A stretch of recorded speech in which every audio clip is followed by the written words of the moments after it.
ભારતીય શેર માર્કેટે 8 એપ્રિલના તેજીના નવા રેકોર્ડ સર્જી દીધા. સોમવારના સેન્સેક્સ અને નિફ્ટી ઓલ ટાઈમ હાઈ સપાટી પર બંધ રહ્યા.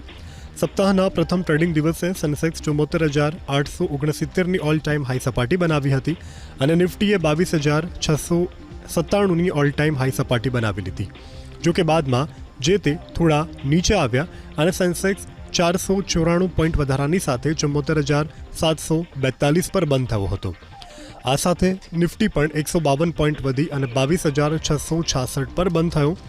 સેન્સેક્સના 30 શેરમાંથી 21માં વધારો અને 9માં ઘટાડો જોવા મળ્યો. આ સિવાય બંધન બેંકના શેરમાં 6.21% ઘટાડો નોંધાયો, જ્યારે ઓટો રિયલ્ટી શેરમાં તેજી જોવા મળી. આ સિવાય માર્કેટ કેપ પણ પ્રથમ વખત 400 કરોડને પાર થઈ ગયું છે.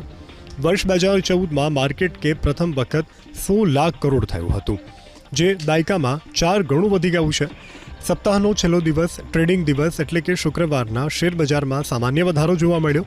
સેન્સેક્સ 20 પોઈન્ટના વધારાની સાથે 74,248 પર બંધ રહ્યો હતો, જ્યારે નિફ્ટીમાં કોઈ વધારો કે ઘટાડો નોંધાયો ન હતો.